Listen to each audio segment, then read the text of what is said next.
Bonsoir à toutes et à tous, soyez les bienvenus pour notre cycle de conférences sous la thématique de regard croisé sur l'autisme. Ce soir, suite aux deux vidéos précédentes que vous avez vues, celle de M. Marco Di Duca, le psychologue, et Joseph Chovanec, le troubadour du monde de l'autisme, nous avons souhaité Autisme en Action les mettre en présence l'un avec l'autre pour avoir un échange par rapport à la thématique de l'autisme. Voilà, soyez les bienvenus. Le thème de ce soir est « Bienvenue dans ma bulle respective ».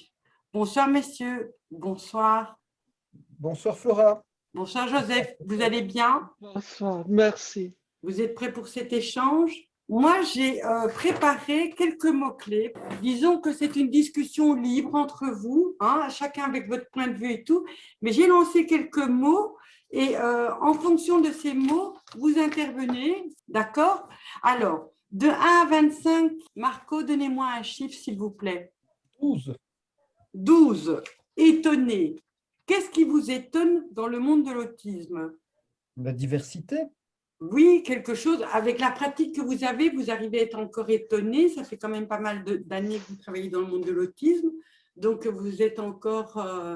Mais Flora, heureusement que je suis étonné. Et, je pense que ça fait partie des choses qui animent les gens, de pouvoir s'étonner tous les jours. C'est ça qui les nourrit. Et moi, je reste à la fois étonné en bien ou en mal parfois par la gente humaine, mais je trouve, je reste toujours étonné et captivé et touché par les personnes que j'ai l'occasion de rencontrer. Maintenant, ces rencontres sont des rencontres qui restent particulières dans un cadre qui est particulier, mais oui, je reste étonné, bien sûr, heureusement. Et toi, Joseph, qu'est-ce qui t'étonne dans le monde des neurotypiques? S'il y a quelque chose qui t'étonne. J'oserais aller, tant pis, adieu, bonne réputation. Une anecdote pas forcément scabreuse, mais à la limite de la bienséance. C'est donc Émile Littré, l'auteur du fameux dictionnaire. Et chacun sait combien l'art des dictionnaires est cher au cœur d'un certain nombre de gens autistes. Émile Littré, donc le monument de la lexicographie en langue française, avait donc certains côtés autistiques, mais ne les avait pas tous. Et il travaillait à son illustre dictionnaire avec sa secrétaire. À ceci près que l'épouse, donc Madame Littré, s'inquiétait des soirées de travail de plus en plus longues de son illustre époux. Et donc un soir, n'y tenant plus, l'épouse alla au cabinet donc de son époux. Et là, elle le découvrit avec sa secrétaire dans une attitude qui n'était pas lexicographique au sens strict. Donc l'épouse s'écria « Oh, je suis surprise !» Et son illustre époux de la réprimander aussitôt et de lui dire Erreur, nous sommes surpris, vous êtes étonnés. » Donc, la précision du vocabulaire importe.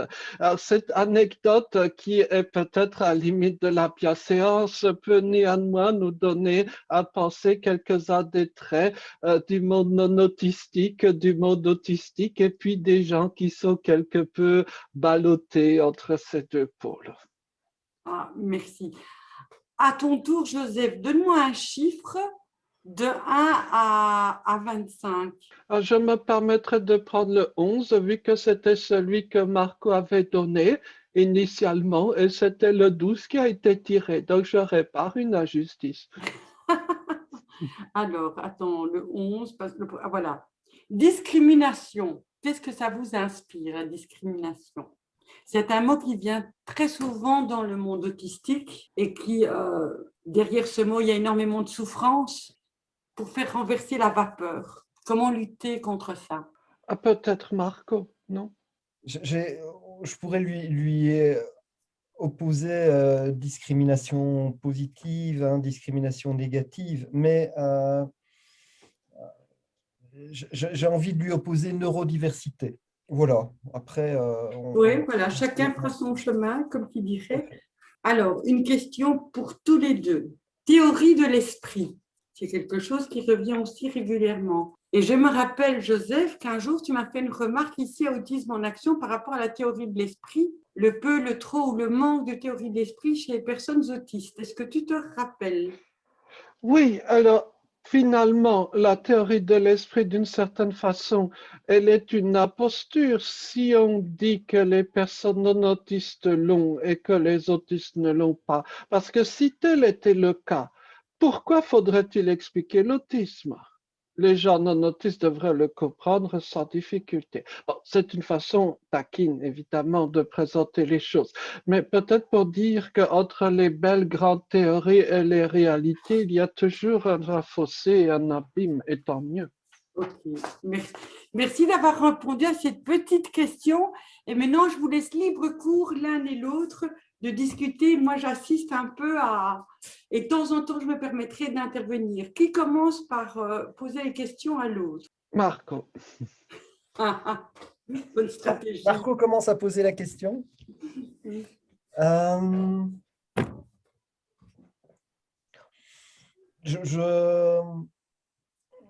Joseph, vous êtes quelqu'un de fascinant à plus d'un point, hein, ça c'est une évidence. Est-ce que vous pensez parfois que vos compétences, vos connaissances, votre notoriété peuvent à la fois servir et parfois desservir la question de l'autisme? Est-ce que c'est facile à vivre ça? C'est vraiment une question qui m'a toujours un peu... Voilà, je pourrais la reformuler autrement, mais je pense que vous en comprenez un peu l'essence. Oui, merci. C'est une question que je me pose souvent moi-même, pas forcément ces termes-là, mais de se demander de quelle mesure ce que je peux essayer de faire et juger est positif ou alors ne l'est pas. Et j'ai beaucoup de doutes. Pour être très franc, j'ai aussi beaucoup de culpabilité. J'ai beaucoup de culpabilité parce que je sais que j'ai dit beaucoup d'erreurs au cours des années écoulées. J'ai beaucoup de culpabilité parce que les choses ne se sont absolument pas déroulées comme je m'y attendais. Et j'ai beaucoup de culpabilité parce que je n'ai pas du tout su anticiper un certain nombre de problèmes actuels. Donc, disons que je suis très tiraillé. J'aurais pu certes claquer la porte, faire autre chose dans la vie. J'ai encore peut-être une sorte de mélange de sens du devoir et un mélange de sens de l'inertie, un peu cette force d'inertie qui fait pousser les bateaux même quand on arrête le moteur à un moment donné. Mais je suis pleinement conscient de la difficulté un peu de la question. Et également, un autre point, si j'ose dire, je suis conscient, et c'est un peu troublant de plus en plus, du décalage croissant entre ce que l'on peut dire en public et de ce que l'on croit être vrai. Et ça c'est très, très inquiétant. Et puis, par contre, dernier mot, si j'ose dire, ce qui est... Excuse-moi, Oui, Joseph, oui. j'ai pas bien compris ce que tu as dit. Est-ce que tu peux le décalage entre ce qu'on peut dire en public et j'ai pas bien compris. Tu peux le reformuler Oui, alors, oui, ma phrase était peut-être obscure, mais c'était pour à moi. dessein. Peut-être que Marco, C'était un peu à dessein, quoi. Comme le disait l'ancien président de la Banque américaine, fédérale américaine, si vous avez compris ce que je disais, c'est que je me suis mal exprimé. Enfin, c'est un peu ça. Donc, oui, tout simplement, notre société attend un certain type de discours. Et malheureusement, je me rends compte, à force de creuser, de grenouiller dans le petit monde de l'autisme et pas que les choses ne sont pas tout à fait comme ce qu'on est sommé de dire. Et je suis de plus en plus tiraillé à cet égard-là, hein. Alors, dernier détail sur Dieu pour terminer par rapport à la question de Marco, hein. La notoriété, je m'en moque totalement, hein. Je ne regarde pas ce qu'il y a d'écrit ou pas sur moi. Je ne suis pas sur les réseaux dits sociaux. Je n'en ai absolument cure, hein. Et d'ailleurs, il suffit de marcher quelques kilomètres, de franchir une frontière et pour goûter, j'allais dire, au charme délicat du silence ou de la forêt ou de l'anonymat, hein. Mhm. Merci. Alors, qui a une question pour l'autre ou un sujet à débattre, quelque chose qui a relevé dans le discours de l'autre et qui l'a interpellé? Oui, j'aurais une question à mon tour, si j'ose dire. Cette articulation, cette coexistence entre, j'allais dire, des experts au sens académique du terme, hein, et des experts, j'allais dire, plus ou moins autoproclamés. Bon, un expert académique est lui aussi en quelque sorte autoproclamé, mais néanmoins, cette coexistence entre deux profils tout de même assez différents. Je crois que cela lance de plus en plus d'étincelles ces dernières années, non? Qu'est-ce que peut-être ça vous inspire? Est-ce que ça lance des étincelles? Voilà, Joseph, moi je ne me considère pas du tout, mais vraiment pas, comme un expert académique. J'ai eu un petit parcours académique, mais vraiment un parcours de traverse. euh, et pas du tout volontairement ou involontairement scientifique. Et je trouve que ce qui m'a nourri dans ce parcours et avec les gens que j'ai eu l'occasion de croiser, c'est que on était dans les tâches, les fonctions que j'occupais, on a toujours été très, très en écho, en marche, en relation avec, j'ai envie de dire, le monde des gens et pas uniquement le monde des académiques. Euh, donc, j'entends bien ce que vous dites et je pense que c'est très juste qu'il y a une espèce de, historiquement, je trouve, une réappropriation par certains académiques de la question de l'autisme et qui en font que le traitement n'est pas toujours le plus pertinent. En tout cas, ça, c'est mon avis. Euh, Moi, ce qui me nourrit dans ma pratique aujourd'hui, c'est la rencontre des gens. C'est pas euh, voilà, c'est pas la publication d'un article ou c'est pas la libération d'un savoir. Je trouve que ce qui est très fascinant dans l'autisme, mais pas que dans l'autisme, dans les sciences humaines, et c'est ce qui m'a... C'est comment les idées, même si c'est un peu ambitieux comme mot, se co-construisent. Euh, et je trouve que voilà, moi j'ai eu l'occasion de regarder un peu ce que vous disiez et de vous lire par ailleurs, évidemment, hein, mais je trouve que c'est ça qui est intéressant.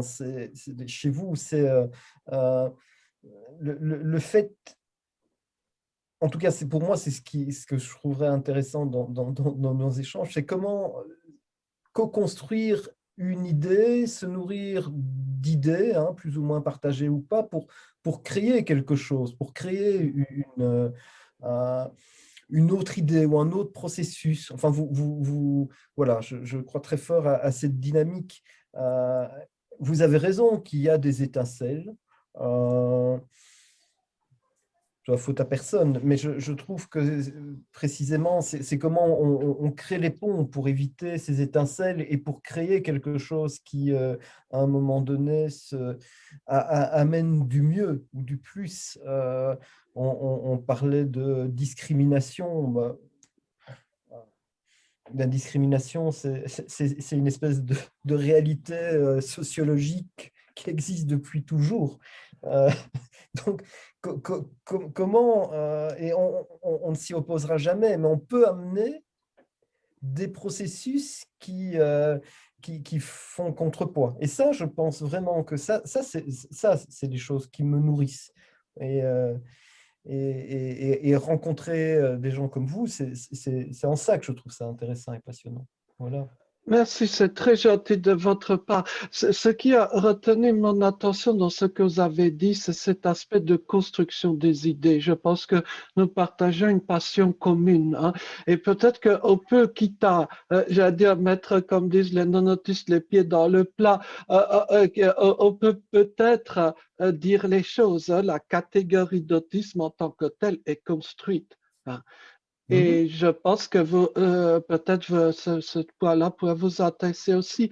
La catégorie d'autisme évolue en fonction des attentes sociales, en fonction de ce que peut-être on aurait appelé à une époque l'esprit du temps, le zeitgeist ou autre chose. Oui. En tout cas, il ne s'agit pas d'une catégorie statique absolue, mathématique, non? Ah, mais ça, c'est une évidence. Ça, c'est très juste. Et je pense que les gens l'oublient. Euh, et j'ai envie de dire, en santé mentale, c'est comme ça. Surtout et, enfin, toute proportion gardée, c'est la manière dont la psychanalyse a évolué aussi. Il y a eu la manière dont la psychanalyse s'est construite au départ dans ces salons viennois, et puis c'est progressivement a été, les gens se la sont appropriés, et puis les penseurs français se la sont appropriés, et puis drame, ça a envahi la pensée populaire. Et donc, la pensée populaire, on a réduit parfois l'essence, mais ce qui a été dramatique et fascinant, c'est que plusieurs auteurs, hein, dont Edgar Morin, ont montré comment les professionnels eux-mêmes, les experts, dits psychanalystes, se sont, à un moment donné, ont été contaminés par la manière populaire de penser la psychanalyse. Et parfois, au niveau de l'autisme, il y a des courants qui sont comme ça. Maintenant, moi, je ne me permets pas de juger. Je peux réfléchir aussi en termes de besoins, de nécessité. Euh, je, je- Mais, allez-y. Comment répondre à des gens qui, à un moment donné, se retrouvent dans ces caractéristiques autistiques, évoluées ou pas, parfois très éloignées, effectivement, des premières définitions, des premiers besoins. Voilà, je ne sais pas. Et puis, moi, ce qui m'a toujours aussi euh, animé pour d'autres sujets, c'est à qui on donne quelque part, quels sont les besoins qui priment ou qui ne priment pas.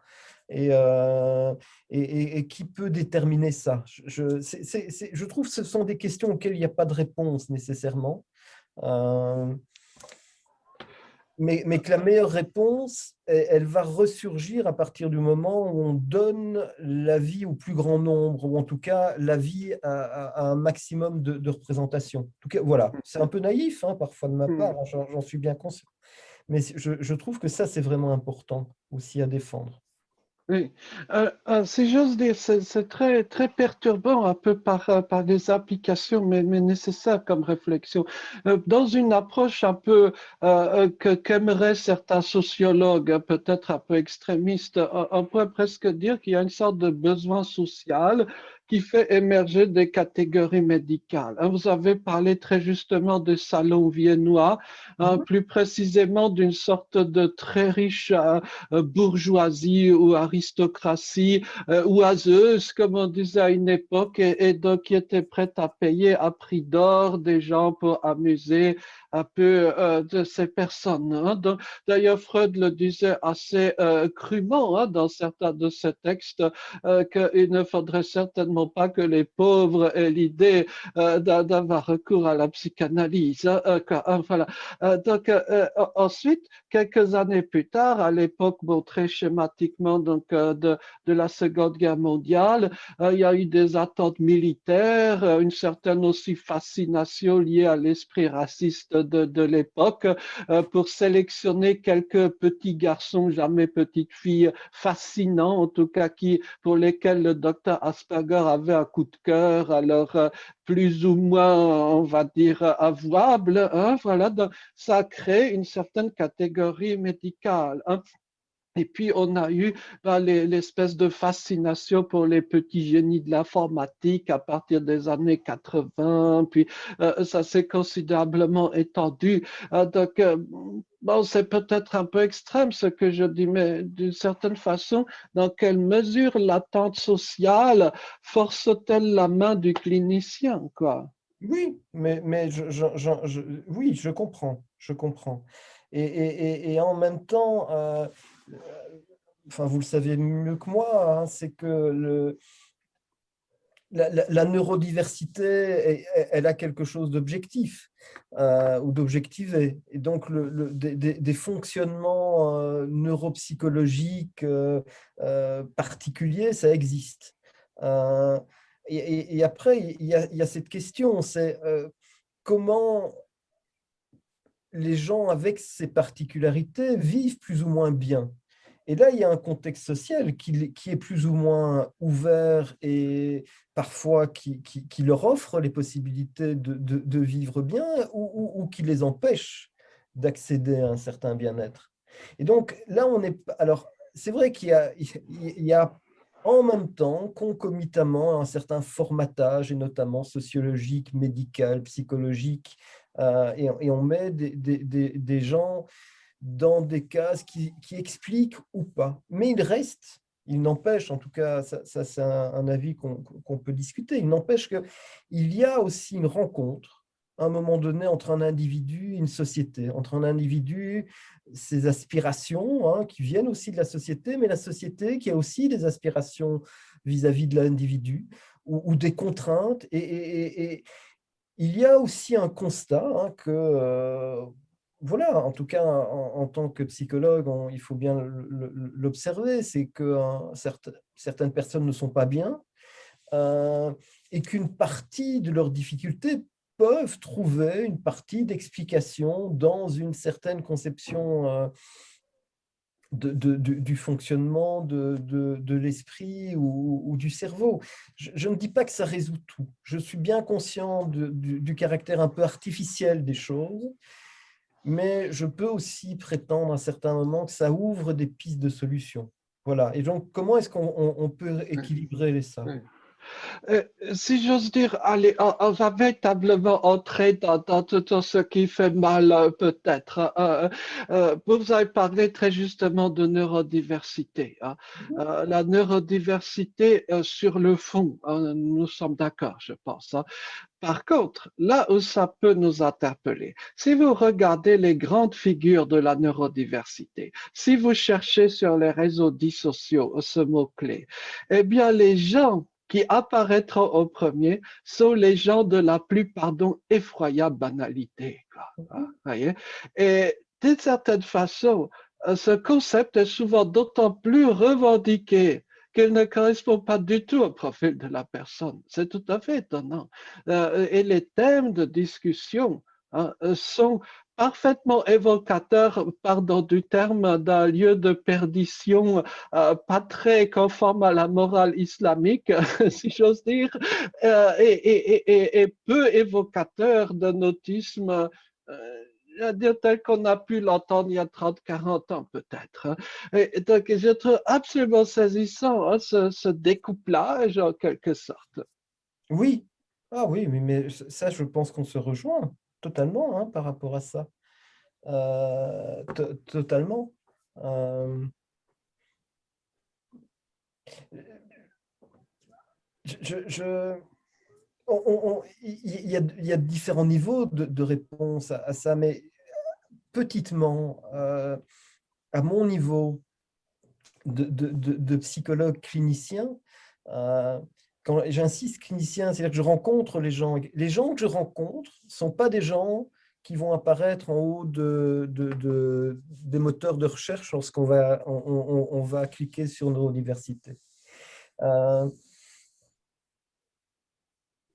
Et c'est ça, en partie, l'aspect un peu dommageable. C'est l'expression jeter le bébé et l'eau du bain en même temps. Voilà. C'est comment retrouver un certain équilibre par rapport à ça. Et ça c'est compliqué. Je trouve c'est compliqué. En tout cas, c'est une aventure que personne ne peut réussir seul. Et là, je trouve que vous avez vraiment raison, Joseph, c'est que c'est une aventure, une démarche qui doivent être menées à la fois par des gens avec des casquettes différentes, des gens qui sont des grands témoins, des gens qui sont clairement identifiés euh, euh, dans cette neurodiversité, des gens qui ont un prétendu savoir scientifique. Voilà, et ça manque, je pense, véritablement. Mais voilà, peut-être, hein, à l'occasion, on aura l'occasion de faire avancer un peu le schmilblick, comme on dit en Belgique. Mais je partage, hein, véritablement, véritablement. Ce qui est aussi, hein, je trouve important à avoir en tête, à garder à l'esprit dans la manière dont les gens s'approprient les concepts, c'est l'énorme simplification dont ils font usage. Et ça pose inévitablement, à un moment donné, ça pose difficulté, véritablement. Et les réseaux sociaux, la digitalisation de la connaissance fait qu'on simplifie, hélas, beaucoup, de plus en plus. Et voilà, je trouve qu'il y a tellement parfois plus de choses en 3 petits points que dans une phrase. Moi, j'avais une petite question, hein, comme on est un peu dans la polémique, continuant à l'entretenir, mais Joseph, vous êtes parti un peu en bataille contre cette question parfois d'une surenchère, d'une tendance à accorder des diagnostics parfois à des personnes qui ne relèvent pas tout à fait d'un fonctionnement autistique. Et vous avez beaucoup, beaucoup insisté sur toute la place des intérêts spécifiques. Je pense que c'est d'ailleurs l'objet de votre intervention. Est-ce que c'est l'intérêt spécifique qui est l'enjeu, ou est-ce que c'est la question justement de l'autisme, son hétérogénéité, mais aussi son homogénéité? Oui, merci pour la question. Je pense que il faut avoir un peu peut-être de lucidité sur soi-même, ou essayer d'en avoir. Même si je ne le dis pas, je pense que c'est assez transparent. J'ai une certaine vision du monde, hein, et c'est probablement cette vision du monde-là qui façonne ma vision de l'autisme et pas l'inverse. Hein. Donc, forcément, je suis un peu, même beaucoup, passéiste. Hein. J'allais dire pire que conservateur d'une certaine façon. Hein. Et donc, évidemment que je jugerai toujours de façon critique ce qui se passe actuellement, et que j'aurais tendance à idéaliser les choses, et d'autant plus idéaliser qu'elles sont anciennes. Hein. J'ai cette tendance-là, bien que j'essaie d'en prendre conscience, je n'arriverai pas à détricoter ce fonctionnement-là, tout comme d'autres ne détricoteront pas leur fonctionnement à eux. Hein. Donc ça, c'est une chose. Et également, peut-être, je suis très imprégné d'une sorte de, peut-être certains diraient, vision chrétienne de la société, hein. En tout cas, une sorte de vision où il y a une forme de justice entre les gens et d'essayer de, comment dire, corriger les torts, hein. C'est un petit peu ce que l'on peut retrouver, je pense, hein. Alors, c'est ce qui façonne ma vision des choses, hein. Mais néanmoins, ce n'est pas parce qu'on fait une sorte d'analyse psychologique ou semi-psychologique de comptoir de quelqu'un que ça disqualifie les idées ou les thèses avancées, hein. Ah, donc, par contre, pour tout vous dire, l'un des points qui me chiffonne le plus, ce qui me pousse peut-être à réagir plus que je ne le devrais, parce que je l'ai payé cher, hein, très cher, mais plus cher que ce que les gens croient en général, hein. Et l'un des points qui me chiffonne, c'est que j'ai peur que nous n'assignions pas les ressources de compensation aux personnes qui en ont le plus besoin. Et j'ai peur que, au contraire, on dépouille les pauvres pour garnir les riches ou nantir les riches, hein. En matière d'autisme, j'ai un peu cette terreur-là, hein, qui est exagérée peut-être, mais pas toujours. Oui.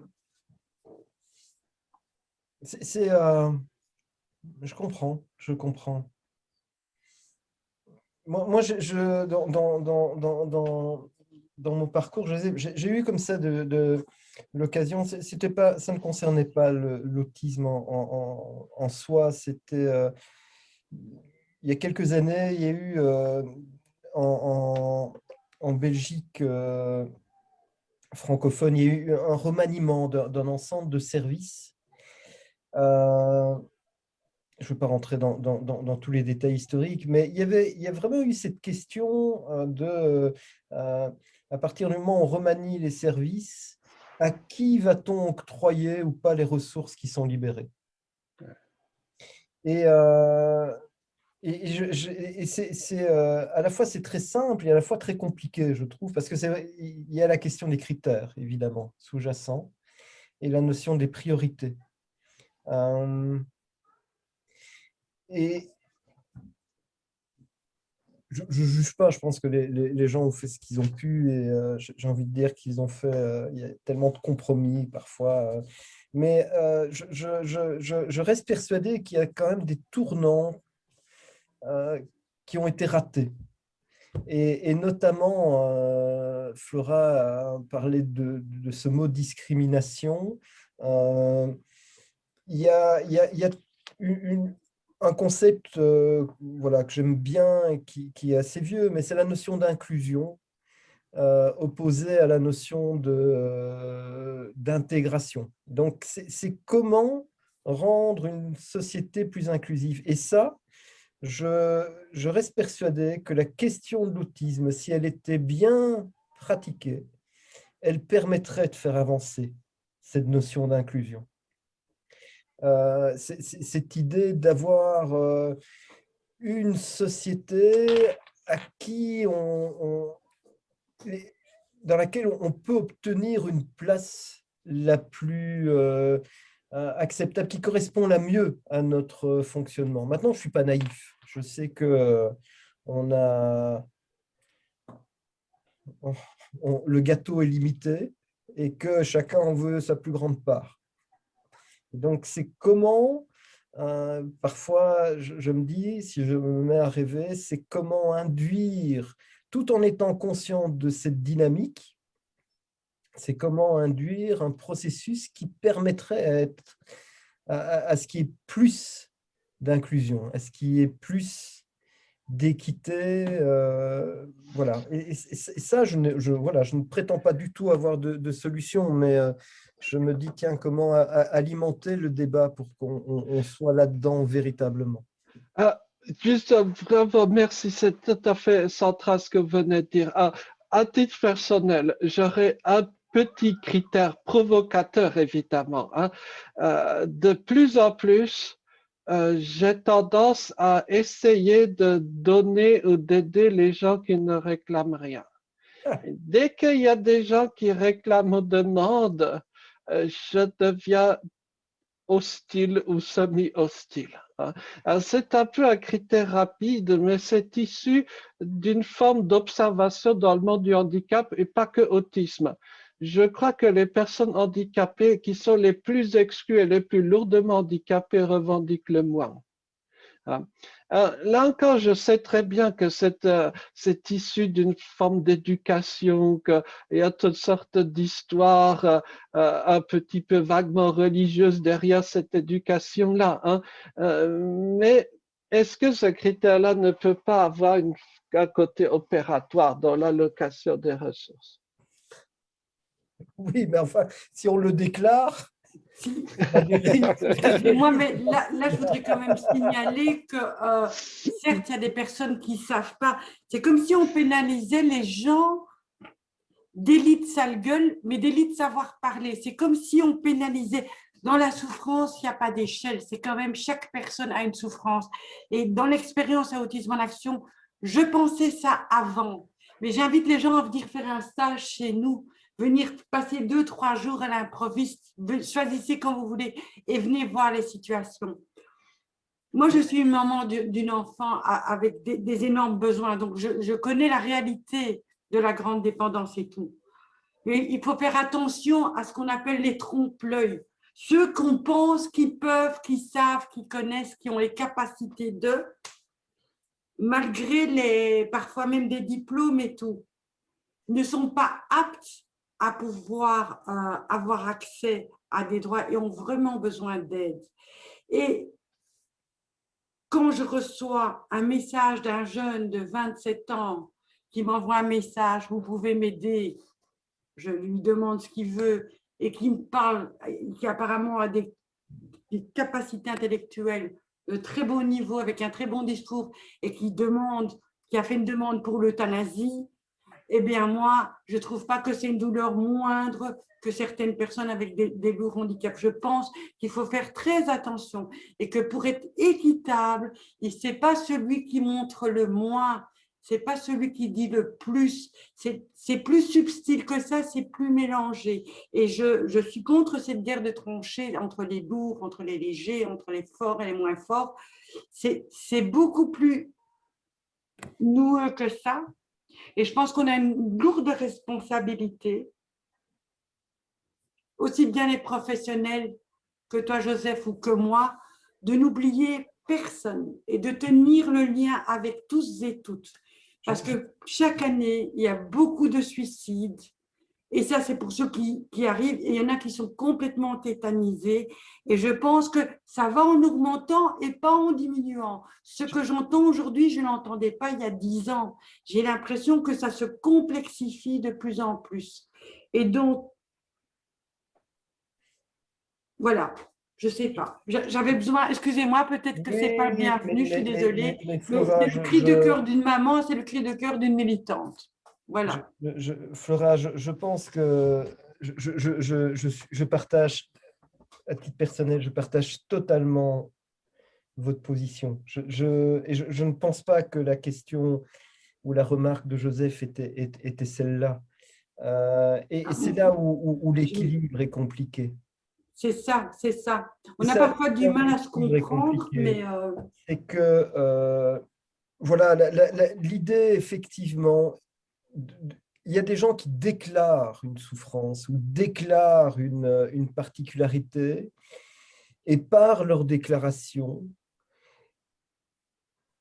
par l'étendard de leur déclaration, ils masquent le discours de gens qui, parfois, n'ont pas cet accès, n'ont pas ce verbiage, n'ont pas ce verbe, et sont dans des nécessités qui sont plus importantes, véritablement.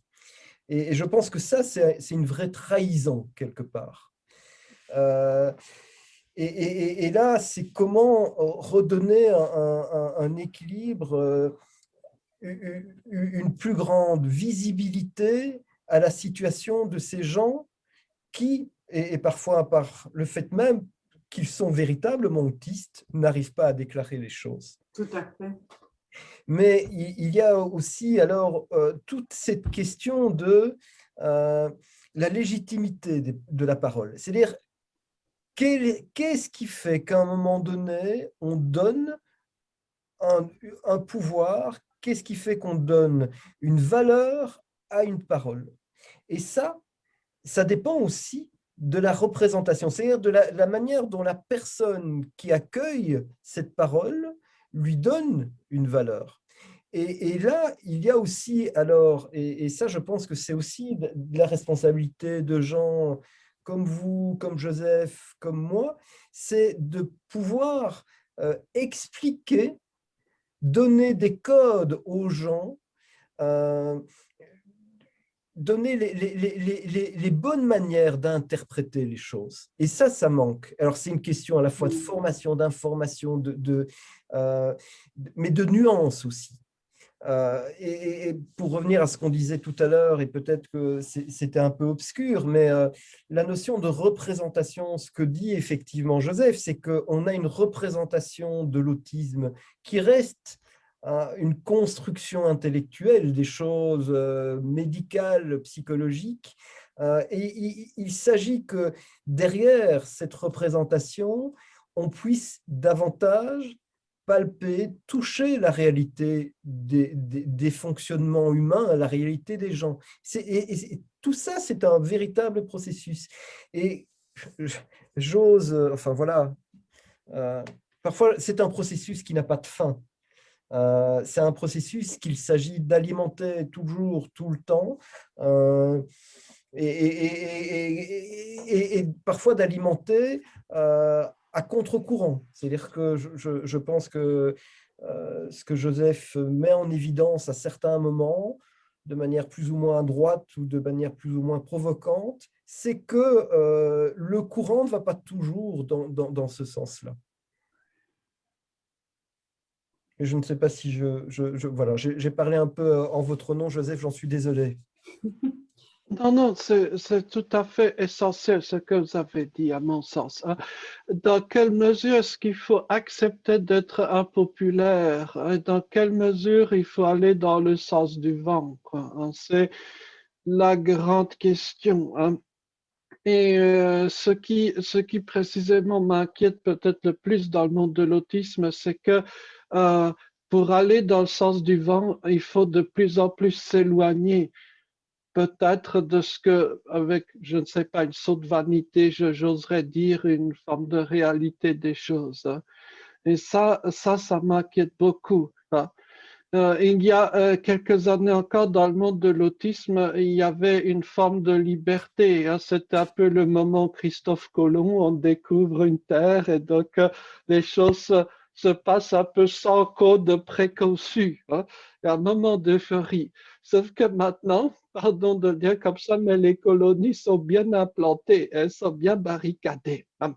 Et on se retrouve coincé entre des colonies établies, hein. Et est-ce qu'on osera dire la vérité?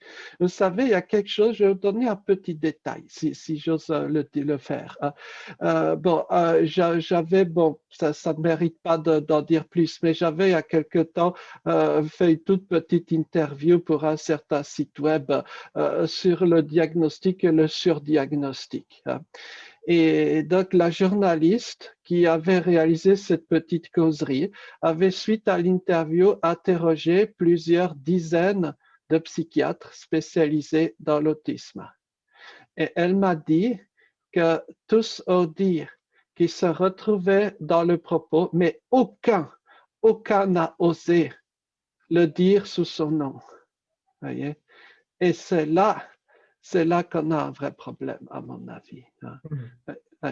Donc, bon, c'est lourd de sens. Alors, si encore c'était juste une causerie théorique, on peut fermer son clapet. Pardon, je suis fils de réfugiés politiques d'Europe de l'Est. Donc, je veux dire, le silence, bon, dans ce terrain hostile, bon, je pense d'une plus ou moins le connaître, hein.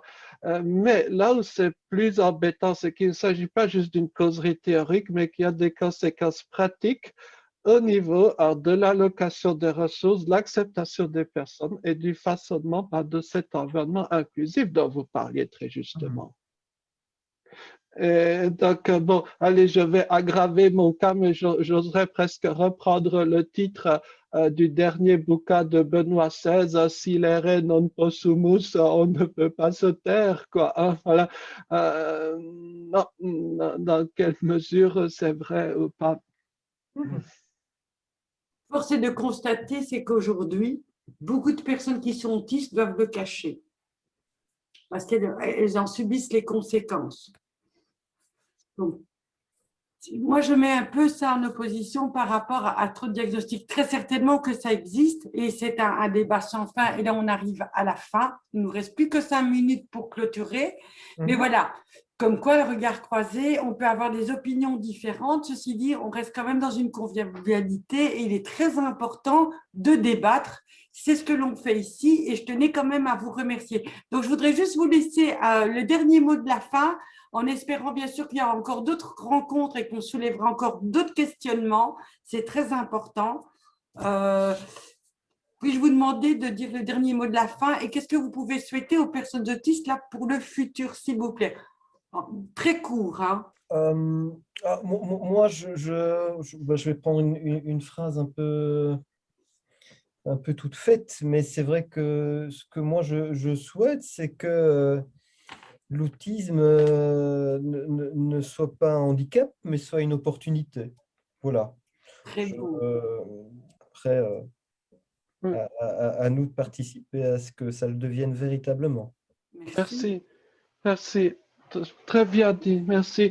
Pour ma part, peut-être que je comparerai le travail dans le monde de l'autisme au travail dans une mine, quoi. Hein.